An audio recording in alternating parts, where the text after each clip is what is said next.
Welcome to the We Hack Purple podcast, where each week we talk to different people doing completely different types of jobs and having very amazing and interesting careers in the field of information security. This week we are hosting Katie Paxton-Fear, a PhD student, occasional bug bounty hunter, and part-time educational YouTuber. This week is sponsored by ThreadFix, and I am your host, Tanya Janka, also known as She Hacks Purple. And without further ado, let's meet Katie. Hi Katie, how are you doing? I'm good. How are you? I am good. It is a lot earlier for me in the evening than it is for you. I'm bringing that 5 p.m. energy into 2 a.m. You're amazing. Thank you so much for staying up so late to be on the show. Oh, and someone in That's all the good. chat says, "Hi, Katie." So I guess someone's really happy to Hi. see you. So could you please tell us your name and your handle and your job titles? My name is Katie Paxton-Fear. That's Paxton-Fear, not Taxton-Sear, which does happen. And my handle is Inside a PhD. Now, that's not inside a PhD, but insider as an insider threat. And PhD as in the academic qualification, not the PHP. I picked very, very difficult handles that kind of match with my very difficult name, which is confusing. But in my YouTube tags, I just change it so inside of PHP will get caught too. And I am a PhD student full-time. That's my actual job. Oh, Um, wait. PhDs don't... 1 second, Katie. It seems that the audience is having trouble hearing us.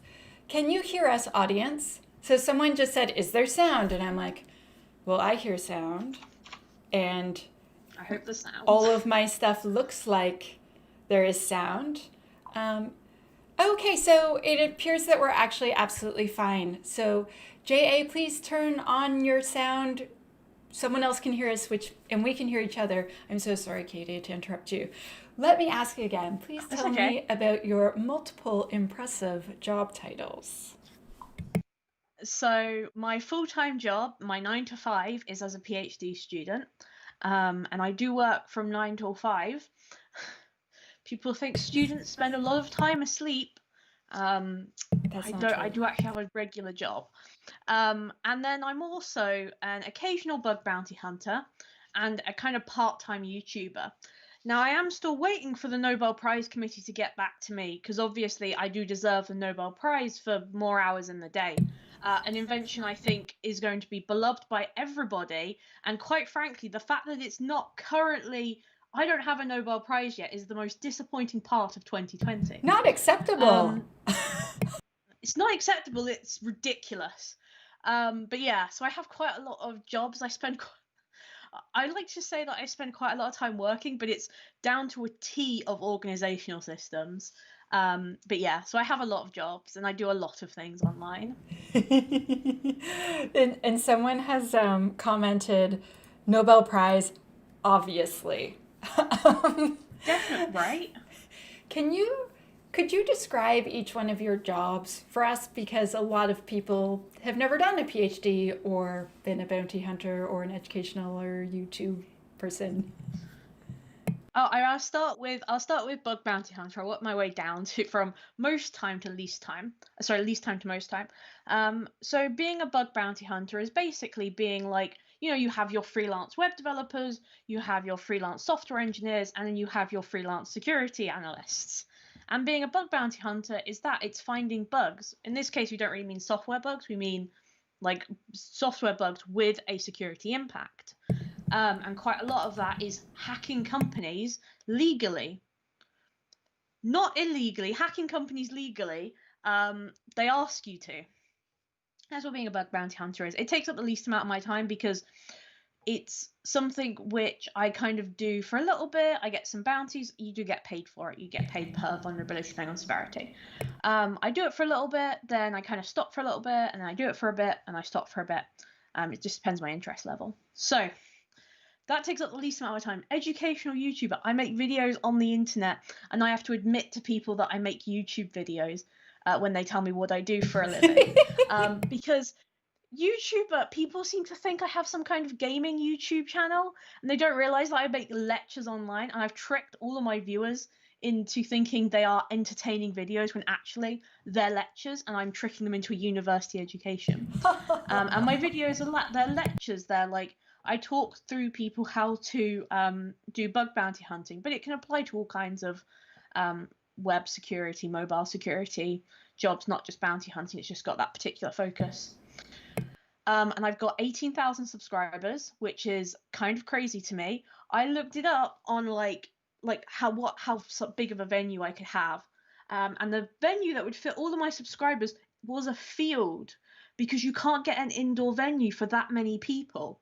So it could be socially distanced, I suppose. Like if you had used a Yeah, whole country or like a state or a province within a country, you could socially distance your 18,000 people. yeah. But yeah, if inside a PhD Con 2022 ever gets off, we're going to be sitting in a field somewhere. Um, That actually sounds so yeah, awesome. it does, doesn't it? How, like hacking in a field, like it's like electromagnetic field in, that'd be cool. Camping.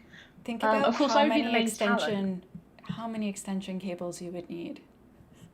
Oh God, I used to run hackathons when I was at university, and the problem of an extension lead becomes like the most difficult thing on the planet, because you need so many of them and they're never enough, and you're always getting people coming up to you, oh, I need an extension lead. Like, oh my God, just bring your own from home.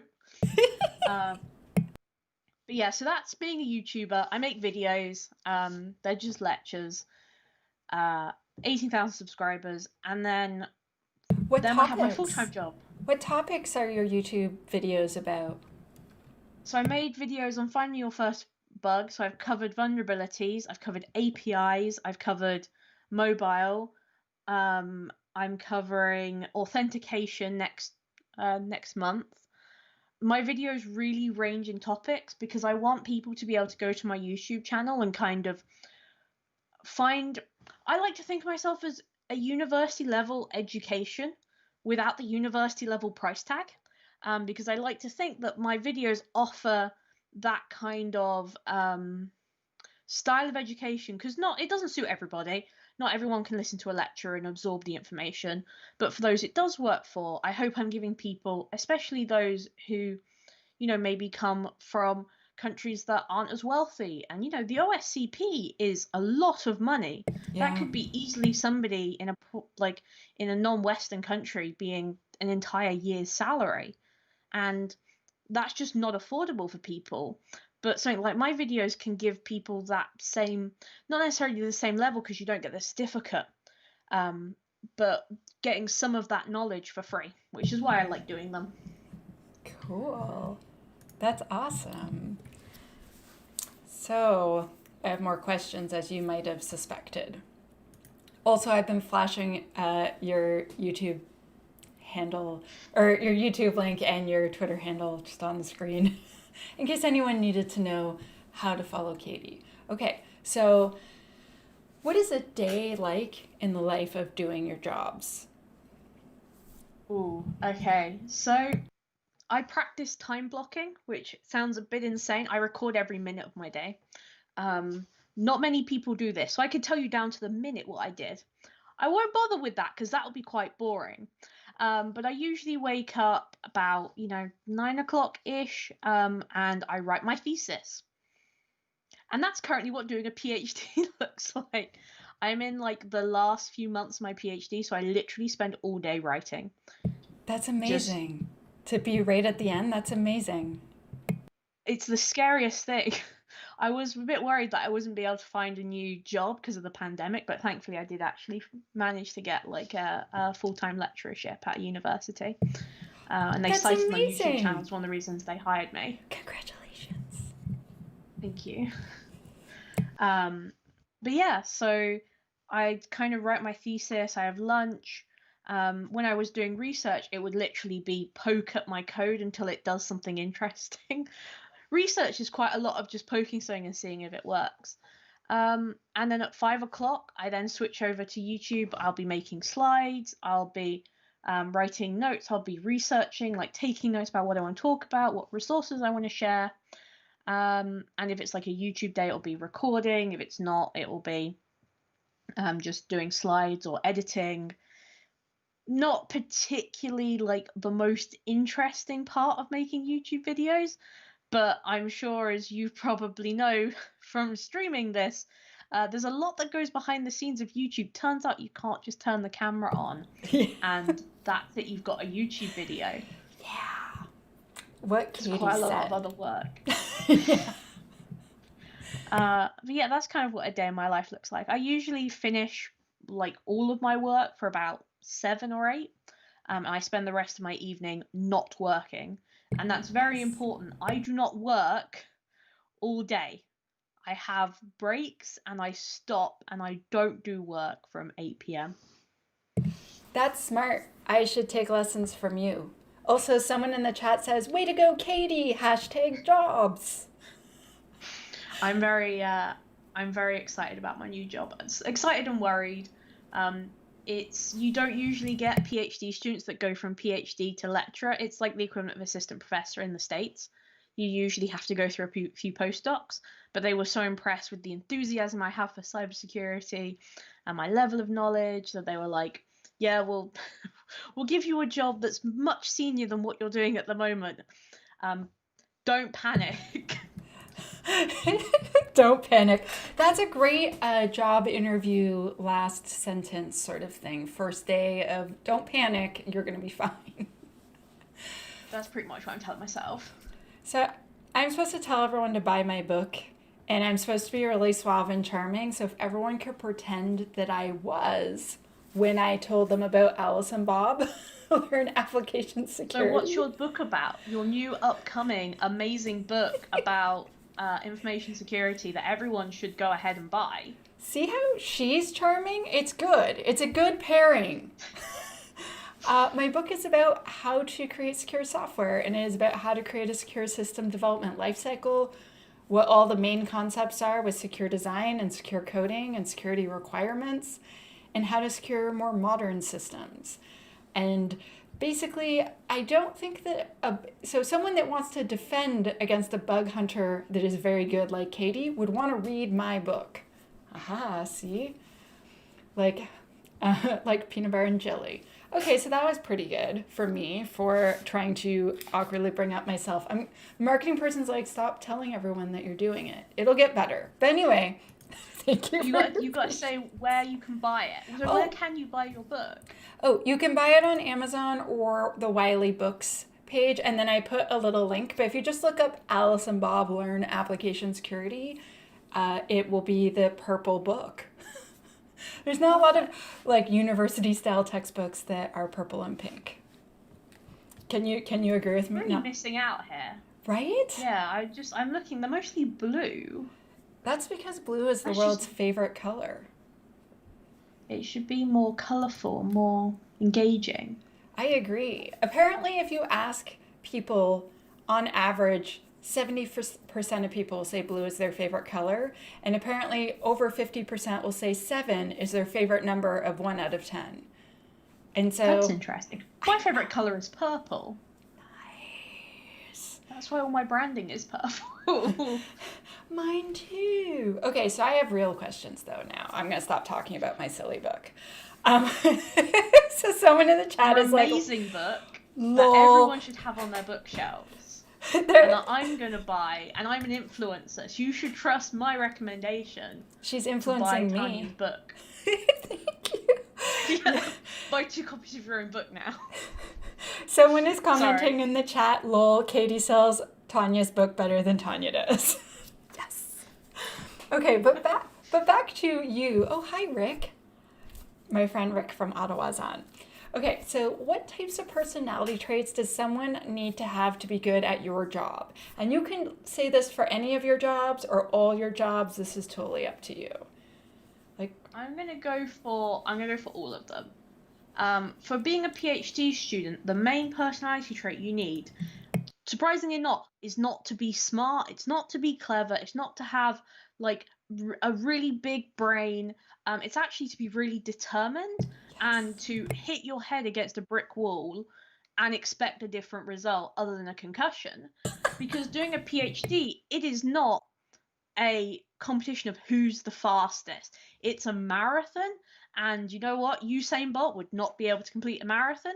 He would not last that long. What you have to be is determined, dedicated. You have to want a PhD. So that's the first thing. You don't have to be smart to do a PhD.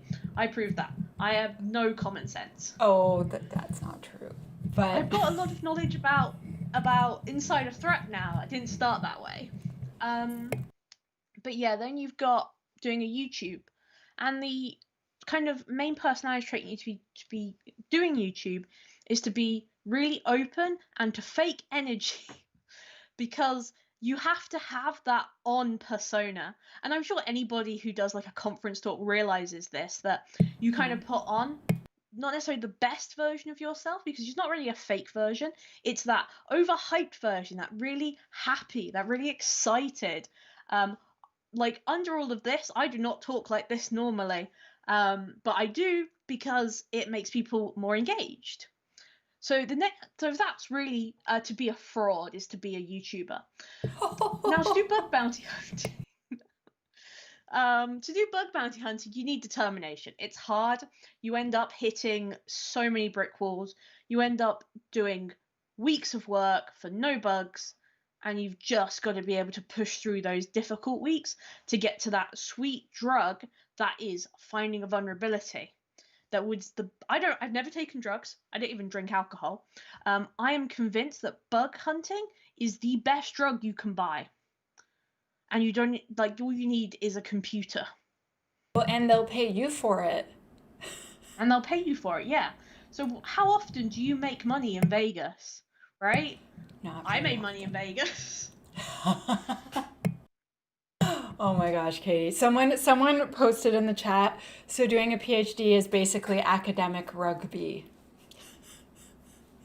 Yeah, it's Like academic marathon running. academic marathon running is probably how you never do anything like it. Like even if you want to go into academia, you'll never do anything like a PhD.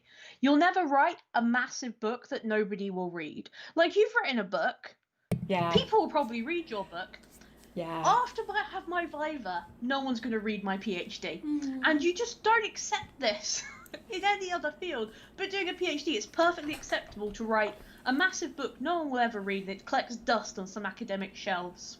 Can you take parts of your PhD out and then publish them as articles and white papers eventually?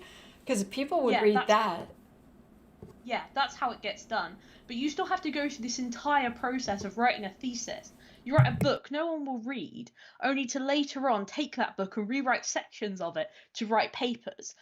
You could just go straight to the papers and avoid the book that collects dust. But only in academia world is that a normal thing that people do. Proof that academia is behind the times. What? Well, yes. Oh, and someone's commenting, "You are so honest and real. Thank you." That's a very good comment. I agree. Okay, so, if you are watching this and you are enjoying it, you should click the thumbs up button and then click the subscribe button and then immediately run over to but don't leave here. Open another tab and then go to Katie's YouTube and then subscribe there. That's what you should do. Okay, good. Tanya did not tell them all. Well. You're like, don't leave. Okay. Open it in a new tab, and then pause my voice because the first video you get is not very good. Oh. So, what types of technical skills does someone need to do your job, if any? So I think when it comes to doing a PhD, I think people think you need quite a lot of technical skills. It's going to really depend on what your PhD is in. So my PhD is in machine learning and insider threat.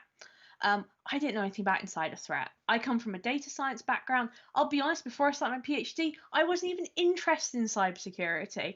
I had a choice at university. Do you want to do a cybersecurity course? And I said, no, that's too difficult. I'll do my third web development course that I know I can ace by putting in like a day's worth of work. Instead of doing the information security, that seemed too hard. Not for me. I'll have the easy route. But I didn't do it until I started my PhD. So for me, the amount of technical skills I had was 0, and then I had to learn the machine learning. Now, my colleague who also does a PhD, it's kind of similar. It's an agent-based modeling for simulating hackers, but that's her PhD, so I won't talk about that. But she had the knowledge of cybersecurity, but not the knowledge of agent-based modeling. So I learned information security, she learned agent-based modeling. You just learn it within the 3 if you're in the UK, or 5 or 6 you do in the States. You just learn the technical skills. No big deal. YouTube, there's a lot to learn. And it's not like technical. I've written a dozen like little demos for videos and coded them and obviously run the exploits. I've had to learn video editing, audio editing, how a camera works. I didn't know that before. I have to keep reminding my viewers I'm a PhD student in machine learning. I can make algorithms, make models. So I watch can't. out. So watch out. Don't mess with Katie. I can't fix the black screen at the end of my video sometimes. Just sometimes it happens. I'm not a video editor. Yeah, you end up picking a lot of skills up for YouTube. Marketing, analytics, branding, SEO, Jesus. Then on the other side with bug bounty hunting, you don't need any technical skills. I will tell the story of my first bug. Okay. I was invited to a HackerOne Live event by one of my friends who said, "You should come to this event. It's amazing." And I said, "No, thank you. I don't like hacking." And then they were like, "There's going to be a bunch of people from university there that you've not seen in like 2 years." And I was like, "Okay, fine. I'll go see my friends." Jeez. So I ended up going there and participating in a mentorship program. And I even said to my, like, I'm a nerd. I have internet friends. I was talking to my internet friends, and I was like, I'm not really interested in this. I don't really care that much, but it would be nice to see people again. No interest at all. So I ended up going. I'm a student. I'm a PhD student. I had an honest go at taking part. So I listened to the first presentation. It was how to use Burp Suite and how to use it to find vulnerabilities. And I started hacking, and I found 2 bugs. Wow. My very first day, within 3 to 5 hours, I'd found one bug, and I found another one like an hour later. In a real piece of software? In Uber. Amazing. In one of Uber's core applications that's out like right now. It's not like one of the ones they're working on. It's one that's available that I'm sure you've used before. I can't say which one, but it's the core application, one you've definitely used before if you've used one of Uber's apps. And yeah, I found 2 bugs, and one of them was really cool. One of them was being able to change the amount that you could pay from being a positive number. So if you think about it kind of like an invoice, you'd invoice someone for like 10 quid. You could actually make it minus. So Uber would owe you money. Now you could also make it minus $1 million. And then Uber would owe you a lot of money. So then you would get to just drive in cars everywhere all the time. Yeah, you could get every single one for free. And it was also an IDOR. So not only could you change your own value, you could change somebody else's value as well. So I could make you pay $1,000 and I get $1,000 back. Those were the 2 vulnerabilities. Wow. That is good, Katie. That is a good find. And that was in my first day of hacking. And I thought from that, this is a fluke, because I didn't know anything about hacking. I didn't even, the thing I knew was kind of developer side. So I knew SQL injection bad, cross-site scripting bad. That's about all I knew. Like most developers, developers don't necessarily know how to write secure code. And if they do, they should probably read your book so they would learn more about it. See, there you go. Marketing will be very happy now. So I didn't know that much about like finding bugs, finding vulnerabilities, or what vulnerabilities were out there. So then I went to Vegas, and I found 2 more, and that was maybe my second time hacking, second and third. My first bug in that event I found in 5 minutes. Wow. I literally opened up the target I was hacking and immediately found a bug. And then I found even more. I found bugs in Verizon, the Department of Defense in the States, Uber.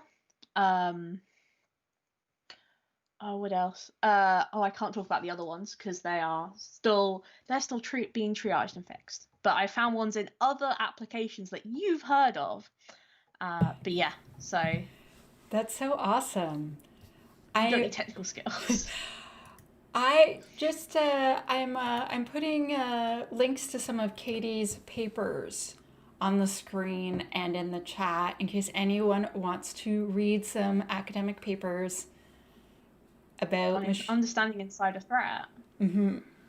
Which is actually, insider threats are really cool. Do you want to tell the audience just briefly what insider threats are? So when we think about threats to an organization, like in terms of big picture view, we often think about hackers. We're thinking about people, hoods up, in the dark.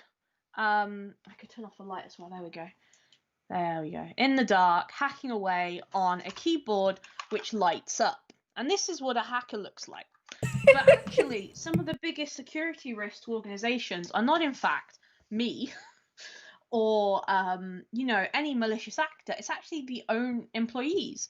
When a hacker has to do recon to understand the attack perimeter, when they have to bypass security protections, when they have to find vulnerabilities, a insider knows the passwords. They know what assets are valuable and who they're valuable to, which gives them a lot more knowledge. And the problem is, it's really hard to detect insider threats because they're just regular people. They're just regular employees. How do you know when your marketing department is about to go rogue? Like, what? They're going to leave Photoshop style ransom notes. Come here if you want your Creative Cloud license, right? They're going to do things that they have really privileged access to, and they can kind of do it in the course of their own job. So it's really hard. My work is all about, instead of looking to try and detect it, to take reports and try and understand those reports. So if you think about an attack happens and you have 50 reports from 50 different people, one person in marketing has gone rogue, and actually the IT department saw some kind of suspicious network activity. Maybe one other person heard them making a ransom note in Photoshop or saw it. Maybe their boss realized that the upcoming book they didn't like the cover of it and were complaining about it a lot. They were late to work. These are all like little indicators which get lost in these huge reports. So we use natural language processing, machine learning on text, to try and pull out all of the interesting details and kind of map it out visually. That's all my PhD. That is so cool. Speaking of marketing people going rogue, today someone was trying to hack the We Hack Purple Twitter, or not Twitter account, or Instagram account. And someone was trying to post a Monty Python sketch and so I got this thing popping up on my phone saying, did you want to post this from your social media thing? And I was like, no, this looks awful. And so then I asked the other person in marketing, did you put this? And she said, no, I would not post that. That's gross. And so I'm like, I think we have to change our password. So very marketing people going rogue, eh? I love your explanation, Katie. It's really good. We have a question in the chat for you. So I'm just going to put it up on the screen. Were you invited to the first bug bounty, or are there places that post bounties? How does all of that work? So the way bug bounty hunting works is there's kind of 2 streams. There's like the professional side and the unprofessional side. And I don't mean professional as in it's someone's full-time job. I mean it's the kind of very corporate side of it. But I'll explain the non-professional. There are bug bounty platforms which act as middlemen, which is really cool. So they'll go find customers And what they'll provide for their customers is triage and support and how to use the platform. And what they'll do is list all of these companies, they'll show the scope, and then what you can do as a hacker is see a bunch of companies on one website. So like Etsy, the Department of Defense, Uber, they're all on different bug bounty platforms. And you don't have to join one, you join many. And they'll tell you exactly what the rules are. And they'll say, okay, you do not hack this application because we don't have the usually it's the staff to handle it. We're not interested in bugs in this application. If you do that, we'll ban you. And they'll say, here is the exact things you're allowed to hack. Here are the exact rules. Here's the credentials. And they have it all in one place. And the bug bounty platforms can then pay you. They provide triage services. All that kind of thing is all managed by the bug bounty platform. So you sign up, you see a bunch of platforms, you decide which one to hack, and then you find a bug, report it, and then it goes back over to the bug bounty platform who will triage it, who will speak to the customer, and who will pay your bounty.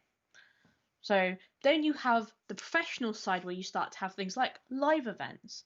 So what HackerOne and BugCrowd do is they get all of their top hackers and put them in a room and then give them a target and say, okay, go hack things. So you have like the people who make millions of dollars a year who are like these big bug bounty hunters, as well as people who make kind of more £100,000 a year, which is still, by the way, a lot of money to people like me who are PhD students who make a PhD student salary, which is not a lot. But it's okay because we don't pay tax, says the UK government. You don't have to pay people decent salaries if you don't pay tax. Is that what they tell you? But yeah, so you get people in a room, you tell them to hack one target, and that's what I was invited to by one of my friends, and then that ended up with me going to. So I've been to the one in London. I've been to London before. I went to the one in Vegas, which was during DEF CON. Never been to DEF CON before, and that was, my God, I'd never been to Vegas before. That was an experience. I've been to Vancouver. Definitely one of the favourite places I've gone. I loved Vancouver a lot. And I've been to LA, and I hadn't been to LA either. Cool. I've been to the States once, and then in 1 year I went like 3 times because during my trip to Vancouver, HackerOne flew me out to Seattle to talk at a conference. So like I visited the States 3 times in 2019. Wow, that's a long way from England. Oh God, it was exhausting. I'm not a big fan of flying because the time difference really messes me up when I get there. So that's why I'm quite happy now that most events are virtual because I can do one a day staying up late. But then several, I'm just like, oh my God, I'm so tired. I'm so tired. I feel the same way. There's actually this book that helped me. So when I started traveling all the time to speak at conferences, it's called Your Circadian Code. And it's basically like, don't eat at this time, do eat at this time. And then it really helps with jet lag. It's not like about losing weight. It's about like making sure that you know how it's called breakfast. It's because we break our fast. And so, yeah, if you fast for certain times, you'll end up. So, for instance, Tanya, don't get drunk on the plane just because you feel like it. Instead, you should not eat anything, and then it kind of like resets your thing. It's interesting. See, that's smart thinking. That's really clever. Yeah, someone else told me about that who did a lot of traveling, and yeah, she also told me always bring a belt if you're gonna wear a dress because they never know where to put the mic pack on you, and then it's awkward because the man just looks at you. What am I gonna hook this onto? Oh no, we didn't design this for dresses in mind. I know. Probably says something wider about the cybersecurity industry. Yes, it does. And speaking in general.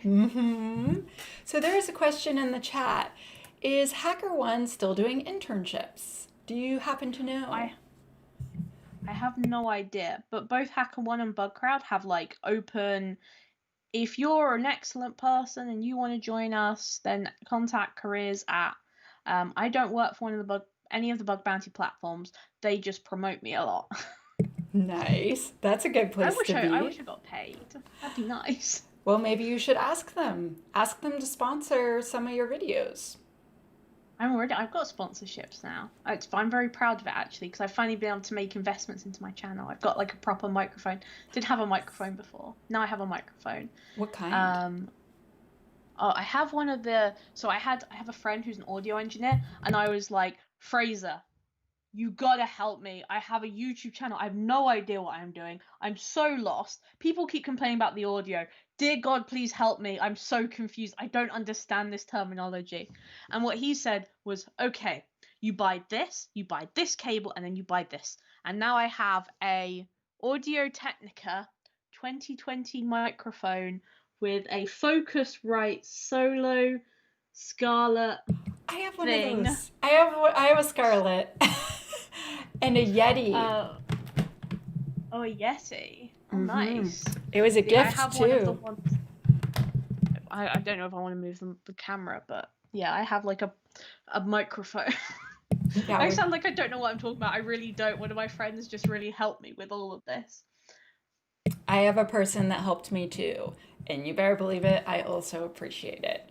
But speaking of sponsors, I would like to thank our sponsor for this episode, ThreadFix, the best vulnerability management system in this part of the galaxy. I told them I would say whatever they wanted, and I have to say I like saying galaxy a lot, and also that vulnerability management is actually way more important than people give it credit for. So thank you very much to our sponsor. So I have more questions, Katie. So not there Okay. now I just want to know way more stuff. Also, someone commented that $100,000 you can buy quite a bit of cheese. And so one of the questions was we talked about how we talk about cheese too much on this podcast, but do your various jobs pay well? Because you briefly hinted at this, like no taxes, not bad. But is it very, do you just make tons and tons of money being a PhD student? No. So compared to the US, UK salaries are quite a bit lower. And there's some reasons for this, and it's some people will say, oh, it's because the cost of living isn't as high in isn't as high That's as in what the they say States. to us in But Canada too, and that's not true. yeah, it's not true. They just don't want to pay people. The average salary for a software engineer is about 30 grand. Let me find that in US dollars for people, because I'm pretty sure most people will be outraged by this. Also, someone is asking what your favorite type of cheese is because we discuss cheese too much on this show. Lactose-free cheese, because I'm lactose intolerant. And there's only one brand you can buy. Okay. And I don't like vegan cheese. But yeah, you get paid on average about $40,000 in the UK. That's kind of an average developer salary for like a mid-level developer. So it puts it in context. I can afford to buy my lactose-free cheese. I probably couldn't afford to start buying several lactose-free cheeses. I get paid significantly less than that. But you know, I don't really need a lot of money. I think a lot of people get into stuff like bounty hunting because they're like, oh, I'm gonna be rich. And I'm not rich, and I don't want to be rich. I'm quite happy to live on what is essentially a median salary that lets me have a life I like. I can afford to buy nice things occasionally. I'm hoping next year to buy a house, which is kind of exciting as someone who's been renting for like almost 10 years. Amazing. So I mean, it's not a lot of money. It's a stipend, right? The average is quite low. But yeah, it's enough. It's enough. And YouTube, like right now, I'm actually in the process of moving. My partner doesn't have a job yet, so quite a lot of things like YouTube is helping me kind of bridge the gap. While my current salary before I start kind of my big boy job, where I actually get paid real salary. Which is like ends up being double what I earn at the moment. Awesome. But YouTube helps kind of be a stopgap in the next few months as we try and buy things like furniture, and I can get a proper office setup. Because right now I'm in the spare bedroom. Think about how nice it would be to not have Christmas tree lights as these kind of decorations, but instead to have proper fairy lights. Right? Or did you see on Twitter someone they said they bought this light that shined the galaxy onto their room. And I have to say that Amazing. it looked so cool. That would be so much cooler. So someone in the chat is asking, are there people who make a living from bug bounty hunting? Yes, those people aren't me. Very important to note, I make very little money from bug hunting, not because there's not earning potential there, but just because I don't do it enough. I earn like this year I earn about $5,000 from bug hunting, which is in the grand scheme of things not really a lot. There's people who earn like over $100,000 a year doing bug bounties and also have a job. Wow. So this is important to note that most people who do bug bounties also have a real job, usually in the bug bounty industry. So they do triage or they help manage programs. They like use their expertise. There are people who just do it full time, and I'm in awe of them because, dear God, I would get bored really quick. I'm a bit. I don't think I could hunt for vulnerabilities all day. I'd get really bored. I'm writing my thesis all day. That's already boring. I can't imagine what it'd be like to turn a hobby into a job. Oh my gosh, Katie. Okay, so what types of training does someone need to be good at your job, or what types of work experience do they need? And since one of your jobs is being a PhD, I mean, I guess the training would be a master's for that? I don't have a master's degree. I only have a bachelor's degree because you can actually, if you want to do, this is pro tips here. There's a great book called How to Get a PhD, which kind of goes over the pro tips of how to do a PhD, like life hacks PhD. But you don't need a master's degree to do a PhD in the UK. And usually in the Anglophone world in general, you don't need it in the States. What you do need is a drive to get a PhD, which means doing things like taking on research internships. If you want, it means doing a dissertation or a thesis for your undergraduate degree. It means getting good grades. So to do a PhD, you do need a minimum of a bachelor's degree, but you don't need a master's degree, which is good because that's quite a lot of money. And a PhD is paid for. I don't pay any money to do a PhD. I get paid for it. You have to pay for a master's degree, and it's like a lot of money.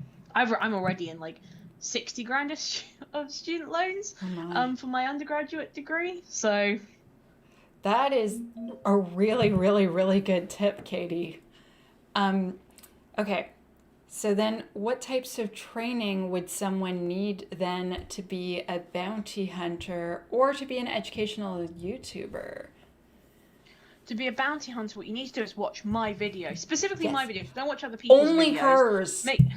Only mine, and make sure your ad blocker is off, because I'm sick of people watching my videos for free. I'm just joking. There's a lot of very free resources. My videos are one of them. There's so many people coming up doing videos on bug bounty hunting. I want to shout out Farah, who is a fellow women in security. Yes, we had her on the OWASP DevSlap show this weekend. She's amazing. She's really good. Yeah. She's gonna overtake me in subscribers soon. I'm like betting on it. Well, you should make a video together so that you both get a gazillion subscribers. There's the pro tips there. That's where marketing comes in. But yeah, there's like I want to shout out some of the smaller YouTubers as well. Hacksplain does amazing videos.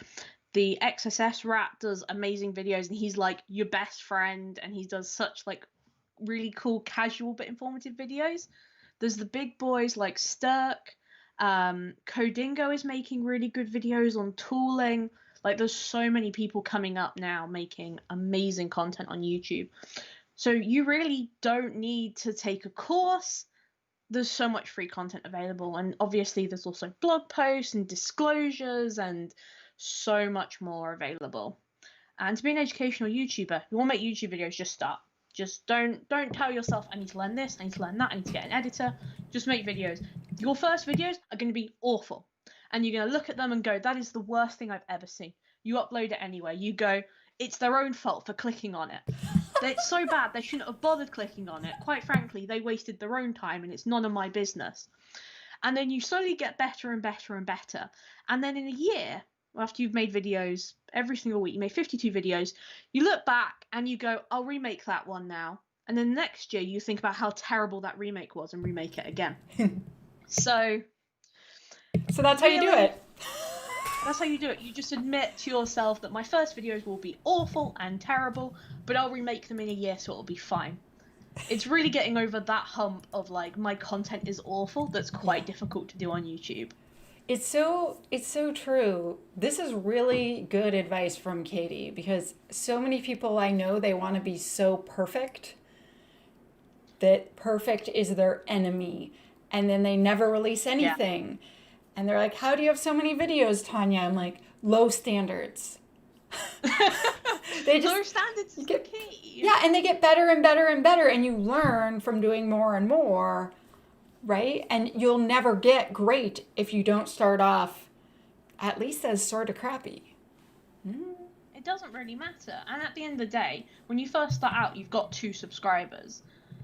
There's 2 people watching. It doesn't matter if your first video is bad. No one's watching it anyway. And once you kind of let go of that feeling of, oh, my videos have to look like this YouTuber who's been making videos daily for like since they were 16, and taking a step back and going, my videos are terrible. It's fine. It's their own fault for watching it. And that's what I tell myself. Whenever my videos do badly, I'm like, it's their own fault for watching it if it's a bad video.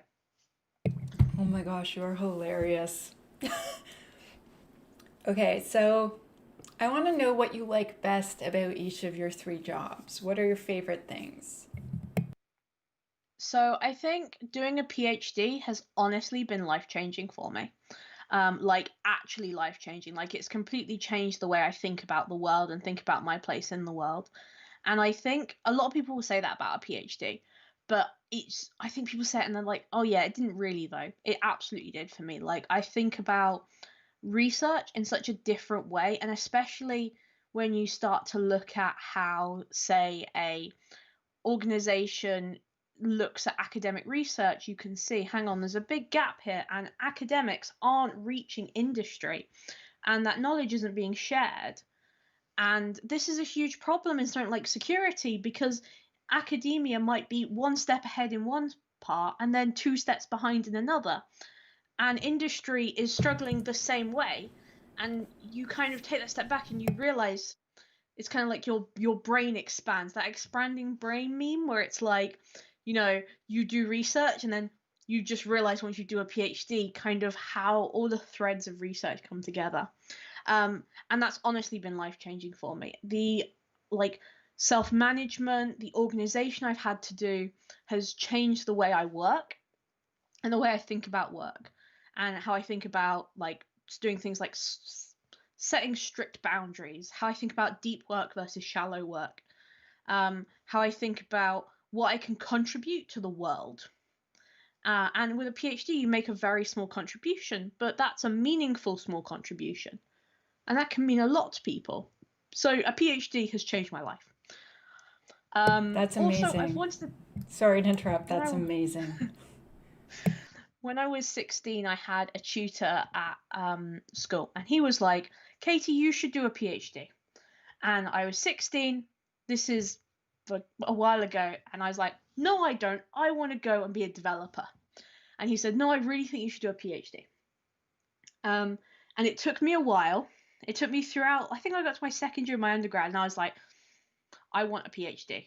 I'm going to do everything in my power to gain a PhD, no matter what. And I still keep in contact with him, and I tell him everything that I'm doing, and he's really proud of me. And it's just, sometimes with that, like I've known him since I was 16 now, and I bump into him at Christmas when I go see my parents. But like being able to tell him, hey, I got a job in academia, was just incredible and amazing. And he's so supportive of me. That's so wonderful. I love that story and the outcome. And gosh, he is probably just like, his heart explodes when he hears from you, I bet. I mean, mentorship is so important, not just in cybersecurity, but in just any field. Having mentors is incredible. And don't forget your mentors. Like, people who help you want to know you succeed. And I'm sure you'll know, if you want a mentor, you should do Cyber Mentoring Mondays on Twitter.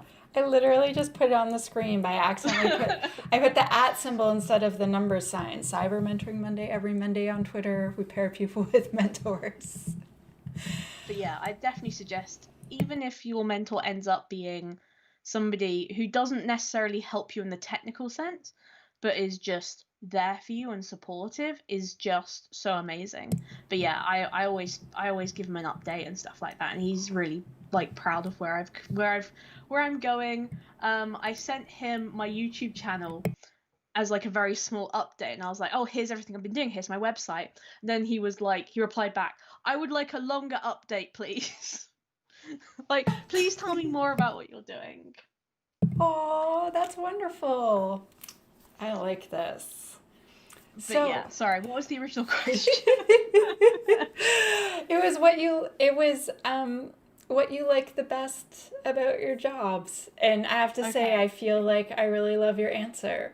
But I have a more important question than that one, and that is, what are the actionable first steps that someone could take towards trying to work in your field? Okay, so I'm going to be very, very quick and try and give them 5 for each ones. So, if you want to do a PhD, step 1 is to get at least a bachelor's degree. You need a bachelor's degree to start. Step 2 is to make sure a PhD is right for you. Do some research experience, get to know people in the field, speak to PhD students. They're often kind of stressed, but they'll spend time to speak to you and tell you what their job is like.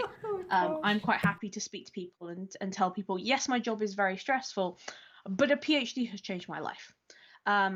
If you can, getting research internships is really useful. They're often paid, which is a plus, and it gives you that experience of working with a supervisor. The next step is to apply for a PhD that interests you, or work with a professor that you think is someone interesting. And the 5th one is to actually start your PhD. That's kind of the process. It's a lot like applying for a job. Okay, Bug Bounty Hunter, 5 steps. 1 is to subscribe to my YouTube channel. Yes. Number 2, same thing. Number 3, Farah. Number 2 is... Sorry. I'll stop interrupting. So the first one is to learn how the web works, like understand what a request is, what a response is, what parameters are, the difference, why you have certain architectures like client-server, what's the difference between client-side and server-side code. Very basic stuff. You don't need to be a web developer. It helps to be a web developer because you completely skip that step. Number 2 is to understand how Burp works. So Burp is the tool that most people use. There's also OWASP Zap, and it sits between your computer and the website and lets you interact with those responses and requests. Step 3 is to learn what vulnerabilities are out there. That's where my videos come in. That's where Farah's videos come in. That's where you tend to get quite a lot of content. Here's a vulnerability. And then next one is where to find them. So what are the signs? What points you to certain vulnerabilities? It's getting that intuition. And number 5 is to practice. Practice on a real target. Don't just do a CTF. CTFs are very easy and they're designed to be quite easy. Real targets have a ton of requests. So many requests, so many responses. They have your ad servers, your analytics. They have so many different scopes. That's bug hunting. YouTube is decide what you want your content to be. Whether that's going to be like educational, informative, but kind of casual, whatever. The second one I'd recommend is getting some branding to start with. Having an idea of what you want your videos to look like. Are you going to be in front of the camera? Are you going to use your face a lot? Are you going to be like me and use more of an avatar that looks a lot like you, and you get a lot of comments where people are like, wow, you look a lot like your avatar. And I'm not sure whether or not to say thank you or are you sure? Then it's about making videos, accepting your videos are awful and making them anyway. And then 5 is to push them out there. You know, use your Twitter, use Instagram, use TikTok, whatever it takes to get your content out there. And those are my five top tips for my 3 different jobs. Thank you for coming to my TED Talk. Seriously, that was the best answer I've ever gotten to that question, Katie. Oh my gosh, you're amazing.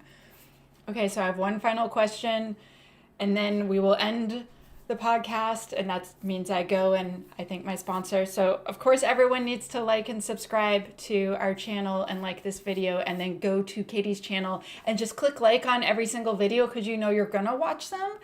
But you can like them all now and then tell your friends to like them too. And then hit the bell icon. Yeah, definitely. Like, subscribe, hit the bell icon. Definitely. So the last question is, where can people find you? Do you have a website or events coming up or links that you'd like to share? So I have shared your YouTube channel and I have shared your Twitter. It happens to be on the screen underneath your face right now. Where else could they find you? You can find me. I have a website, insiderphd.dev, which just kind of combines all of the links in one so I don't have to remember them. I primarily use Twitter and YouTube. I have a Discord server, which is linked in all my videos. If you want to be part of my community, we have a really good supportive community of... I've kicked out everybody I thought was being rude, so that way I've only ended up with the good people and the people who are the nicest and most helpful, which helps a lot. And it's quite a small community, but it's growing. You can find me on Patreon. I have a Patreon. You can pay me £5 a month to tell me I'm great and you like my content, and you get a few perks and bonuses.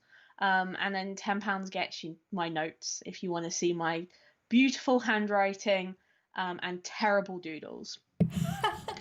So are all those links available at insiderphd.dev? Yes, they're all on there, so that way I don't have to remember them all. But yeah, I'm primarily on YouTube. I make videos every single week. Yes, that's also stressful. I recommend if you're starting YouTube, perhaps not doing videos every single week, perhaps starting with 2 weeks. Video every week is quite awful to do. But a video gets out every week. I'm currently going to be speaking at OWA Santa Barbara on Halloween. Or Halloween for me, it's not Halloween in California. But it'll be really spooky because I'm going to be hacking something live. Cool. Oh my gosh, that's amazing. And also, well, we all need to go bookmark insiderphd.dev. For people that are listening, that's DEV like Victor. Yes. Thank you so much for Also, don't hack my website. Yeah, please. don't do that. Also, don't hack my website either. You don't have permission to hack my website. Please leave it alone. Yeah. Oh my gosh, there are so many people that they're like, I know what I'll do. And it's like, no, please don't do that. Please don't hack my website. Thank you. I taught you this to use it for good, not evil. Yes, and not against me. Exactly. What am I teaching these skills for? It's like the part in Star Wars where Anakin goes after Obi-Wan. It's like, what on earth? I loved you like a brother. I let you see my links and my Twitter and my YouTube, and then you treat me so bad. It's only a static HTML page, but people still try and hack it. I'm just like, what are you trying to hack on? There's nothing there. Yeah. My webpage does nothing except ask people very politely to buy my book. That's it. Hey, that's good. And it also says you probably don't want this page. You probably want to go to wehackpurple.com because that's where the good stuff is. Thank you so much, Katie, for being on the show. You have been so great. It's been such a pleasure talking to you. I really appreciate you coming on. Yeah, thank you very much. Every single question has 3 answers for my 3 different jobs. But hopefully, I hope someone can listen to this and feel either inspired to start making content if they don't already, or perhaps realize that actually you don't have to be smart to do a PhD. You just have to be really dedicated. And I think if a PhD is what you want, you can go for it. You don't need to be really clever. And if you keep telling yourself, oh, I'm not smart enough, stop saying that. No one's ever smart enough. Yeah, stop We're saying all that. idiots. Right? Our content is awful. We're all dumb. No one seems to care yet. Someone actually commented in the chat that they're a 4th-year undergrad computer science and they are looking to get started in InfoSec, so they're going to take a look at the Cyber Mentors next Monday, and that is a great way to start. Definitely. Yeah, that is. I mean, I try and retweet it every Monday to my followers. Thank you. Cool. So, Thank you, Katie. And I'm going to, so you can wave goodbye before I put the amazing image on the screen if you desire, or you could not wave goodbye. It's up to you. But I kind of am a fan of waving. Thank you for coming on the show. Well, thank you very much for having me. Thank you, everybody, for listening to me ramble for an hour. No, you're great. You're great. So please do tell us about the sponsor for this video. I will. You have been watching the We Hack Purple podcast with sponsor this week, ThreadFix. And our guest this week was Katie Paxton-Fear, also known as Insider PhD. And I'm Tanya Janka, your host. Thank you so much for watching. I hope that you subscribe, and I hope you come back next week, every Thursday at 6 p.m. Pacific Standard Time. If you write a review for our podcast on Apple iTunes and you send us a screenshot on Twitter at WeHackPurple, and you send us a mailing address, we will mail you stickers. Yes, that's right, bribery from the We Hack Purple folks. But while I have you, the one last thing I want to tell you is who's coming on in the next couple weeks. So I hope that you will join us. So the next week is Dominic West, and we're going to talk about what it's like to be a senior cloud security consultant. The week after that, Stephanie Black to talk about what it's like to do sales basically in cyber. What is it like to do that? After that, there's going to be Tyrone E. Wilson to talk about what it's like to be a CEO of a security company. And then the week after that, we're going to have Kim Crawley, who's going to talk what it's like to be basically a reporter and a writer within cybersecurity and what that looks like. Thank you again so much for tuning in. We really, really appreciate you having us.